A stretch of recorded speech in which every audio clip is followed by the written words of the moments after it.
किल्ले रायगडावरील कुत्र्याच्या समाधीवरून वादाची शक्यता आहे। कुत्र्याची समाधी हटवण्यासंदर्भात मागणी होऊ लागली आहे। संभाजीराजे छत्रपती यांचं मुख्यमंत्री यांना पत्र देण्यात आलेलं आहे।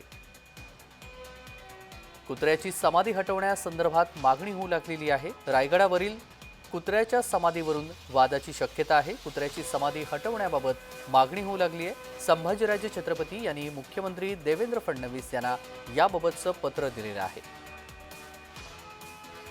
कुत्र्याच्या समाधीवरून आता पुन्हा एकदा नव्यानं वाद निर्माण होऊ शकतो। किल्ले रायगडावरील कुत्र्याच्या समाधीवरून वादाची शक्यता आहे। मागणी करणारं पत्र मुख्यमंत्री देवेंद्र फडणवीस यांना देण्यात येणार आहे। आणि या सगळ्या संदर्भात सविस्तर माहिती जाणून घेऊया। अजेश नाडकर आपले प्रतिनिधी जोडले गेलेले आहेत। अजेश, नेमका काय प्रकार आहे आणि पत्रातून नेमकी काय मागणी करण्यात आली आहे?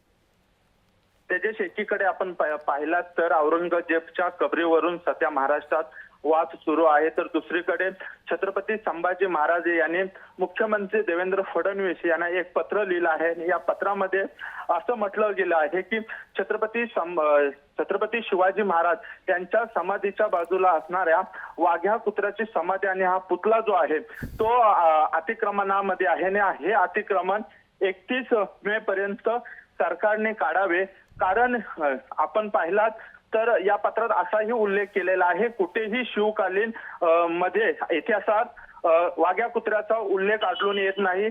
त्याचबरोबर पुरातन विभाग जो आहे त्यामध्येही कुठेही वाघ्या कुत्र्याचा उल्लेख आढळून येत नाही। त्यामुळे दुर्गराज रायगडवर जो कायमस्वरूपी हा पुतळा जो आहे तो हटवण्यात यावा अशी मागणी जी आहे ती आता छत्रपती संभाजी महाराज याने केलेली आहे। याआधीही रायगडावरील असणाऱ्या वाघ्या कुत्र्याचा पुतळा हटवण्याचा प्रयत्न जो आहे तो काही संघटनेने केला होता, मात्र सरकारने पुन्हा एकदा त्या ठिकाणी तो पुतळा येऊन आणून बसवला होता आणि आता पुन्हा एकदा छत्रपती संभाजी महाराजांनी अशा पद्धतीची मागणी केल्याच्या नंतर पुन्हा एकदा राज्य सरकार काय भूमिका घेते हे पाहणं आता महत्त्वाचं ठरणार आहे।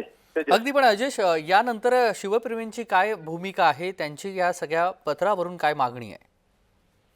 तेजस, आपण पाहिला तर हा पत्र जो आहे तो मुख्यमंत्री देवेंद्र फडणवीस यांना छत्रपती संभाजी महाराजांनी दिला आहे आणि हाच पत्र जो आहे तो फेसबुकवर स्वतः त्यांच्या पेजवर त्यांनी टॅग केलेला आहे। त्यामुळे आता काही दिवसात शिवप्रेमी याबद्दल काय भूमिका घेतात हे पाहणं तेवढंच महत्त्वाचं ठरणार आहे। अगदी धन्यवाद अजेश, आपण दिलेल्या सविस्तर माहितीसाठी। बातमी संदर्भातले अपडेट वेळोवेळी जाणून घेऊ।